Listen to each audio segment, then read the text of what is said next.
पंछी के पिए से घटे न सरिता नीर, दान किए से धन न घटे जो सहाय रघुवीर। ओम साई राम मित्रों, आज का ब्लॉग आप सभी हमारे साई परिवार के लिए विशेष लाभकारी और कल्याणकारी है, क्योंकि आज के ब्लॉग में हम अपने साई परिवार के लिए गुरुवार का विशेष जो पूजा विधि होती है, सभी हमारे साई परिवार के लोग अपने प्रभु को प्रसन्न करने के लिए, सदगुरु साईनाथ को प्रसन्न करने के लिए पूजा करते हैं। और पूजा में 3 कार्य अवश्य करें। यह 3 कार्य एकदम इजी है जो बाबा ने अपने जीवन काल में किया है।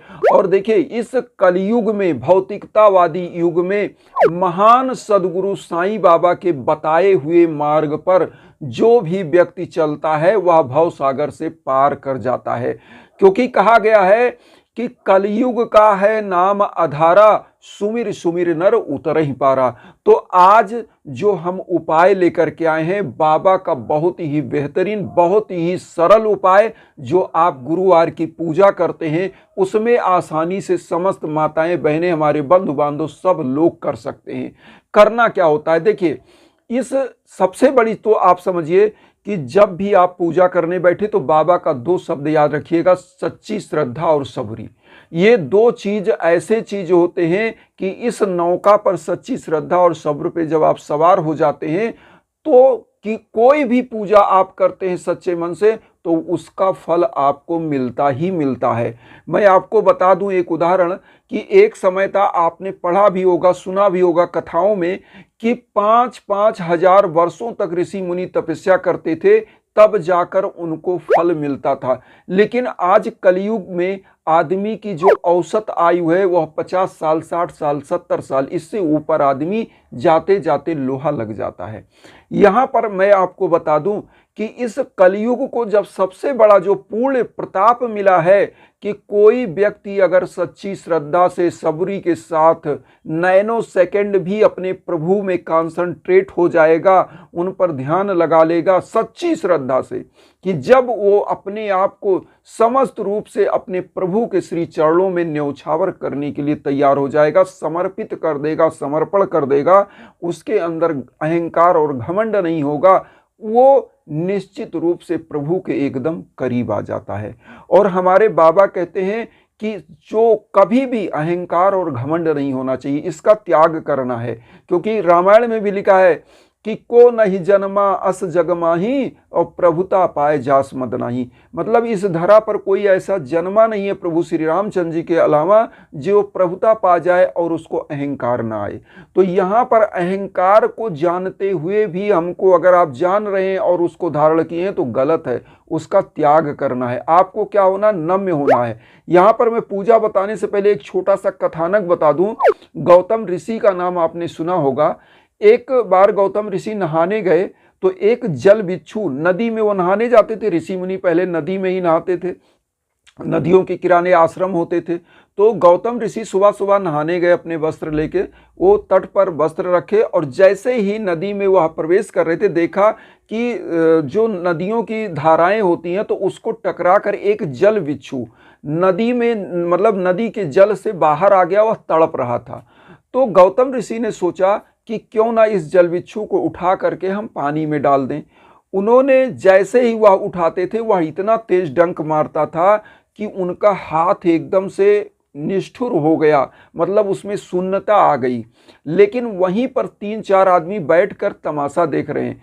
तो वो ऋषि से कह रहे हैं कि क्या मूर्खता कर रहे हो, ये जानते हो कि यह जल बिच्छू है, इसके अंदर जहर है, फिर भी आप छू रहे हो।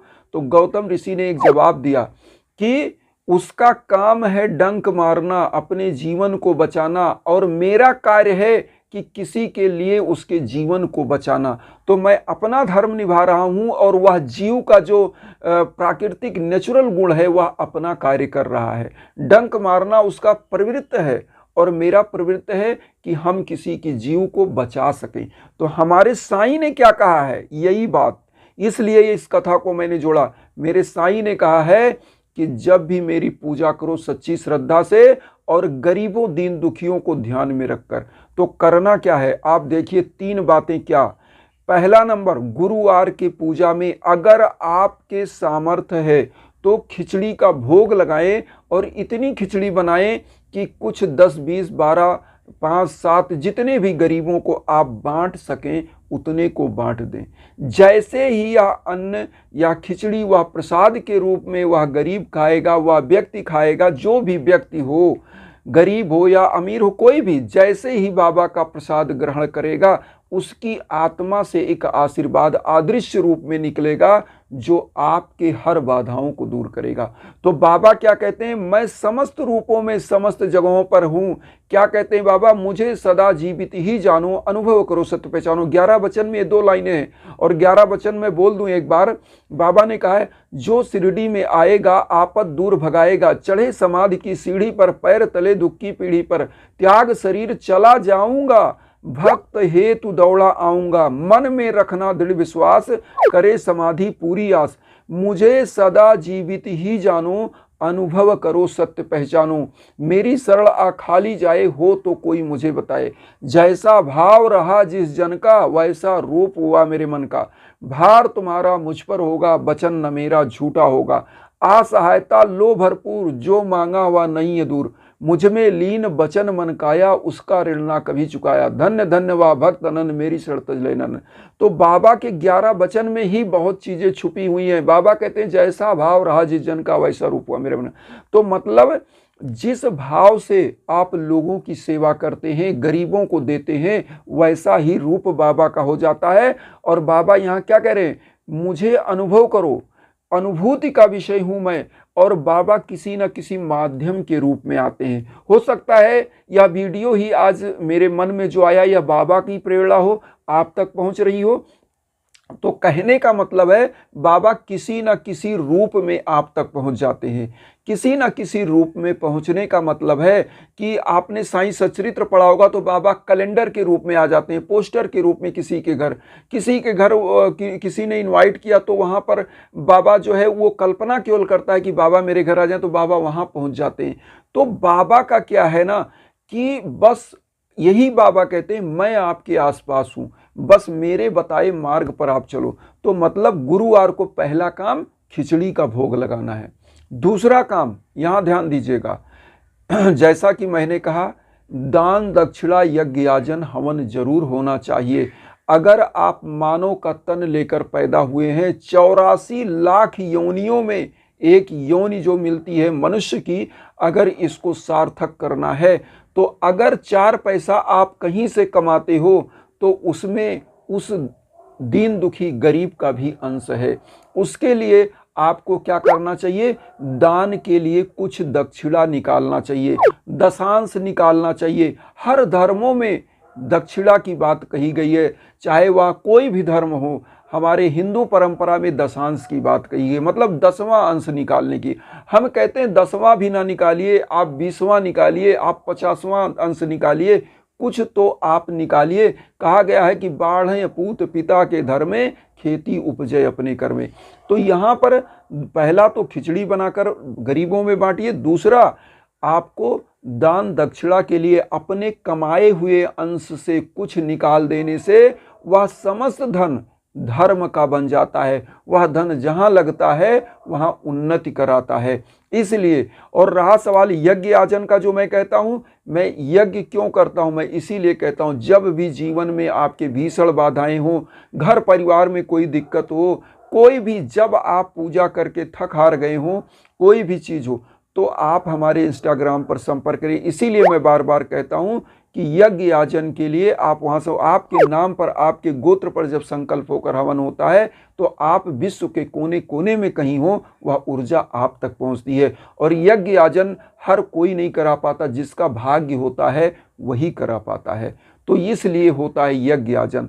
हमारे वेदों में वर्णित है, यजुर्वेद में यज्ञ का पूरा विधान दिया है। आपने कथा सुना होगा, भागवत सुना होगा, तो उसमें भी यज्ञ का विधान बताया गया और यज्ञ किया जाता था। पुरातन समय से लेकर आज तक लोगों को आपने यज्ञ करते देखा होगा। यज्ञ का मतलब होता है, लोग कहते हैं कि यज्ञ कर रहे हो, यज्ञ का मतलब सबसे बड़ा पुण्य।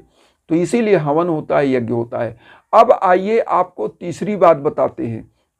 आपने खिचड़ी पहले भोग लगाया बाबा को, गुरुवार का जो विशेष पूजा है, दान दक्षिणा निकालिए विशेष पूजा में गुरुवार के।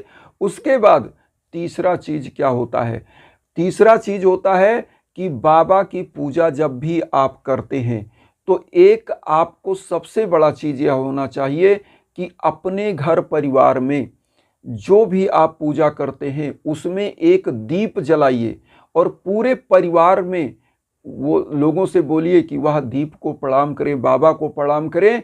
और दीप इसलिए प्रज्वलित होना चाहिए क्योंकि साईं बाबा खुद अपनी हर पूजा में शाम को बाबा एक दीप प्रज्वलित ही करते थे और एकटक बैठ के उसी दीप को देखते थे। आपको सबको पता होगा बाबा द्वारिका माई में एक दीप जलाते थे। जो भी साईं सच्चरित पढ़ा होगा या जो भी बाबा के बारे में जानता होगा, बाबा के दीप के बारे में जानता होगा।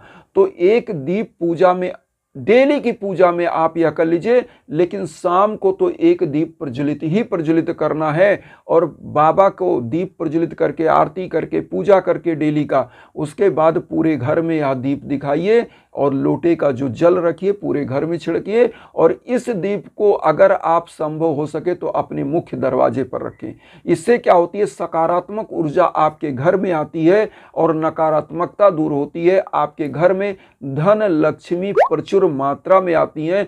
ऐसे घर के युवा बच्चे बच्चियां दाम्पत्य जीवन का जो कष्ट, रोजगार का जो कष्ट है वह दूर होता है, व्यापार में तरक्की होती है। और जो बंधु बांधव व्यापार करते हैं वह क्या करें, शाम जैसे हो, अगर वह दुकान उनकी लेट नाइट तक चलती है तो शाम को बाबा को एक धूप बत्ती अपनी दुकान में लगाएं वहाँ पर और एक दीप प्रज्वलित करें और छोटा सा कोई, और पूरे दुकान में दिखा दें और ऐसे जगह रख दें जहाँ पर दिक्कत ना हो। तो ऐसे जगह वह दीप स्थापित करें। उस दुकान में, उस व्यापार स्थल पर कभी घाटा नहीं होगा। तो ये बाबा की छोटी छोटी चीज़ें जरूर करनी चाहिए, पूजा विधि जाननी चाहिए, जिससे हमारा जीवन सुगम हो। तो इन्हीं भावनाओं के साथ एक चीज़ कहेंगे, वसुधैव कुटुंबकम की जो भावना हम लेकर चल रहे हैं उसमें आप सभी लोग चैनल को सब्सक्राइब करके अपना आशीर्वाद दीजिए। उन साईं भक्तों तक वीडियो को जरूर शेयर करिए जो किन्हीं कारणों से कष्ट में, दुख में। इसी भावना के साथ ओम साई राम।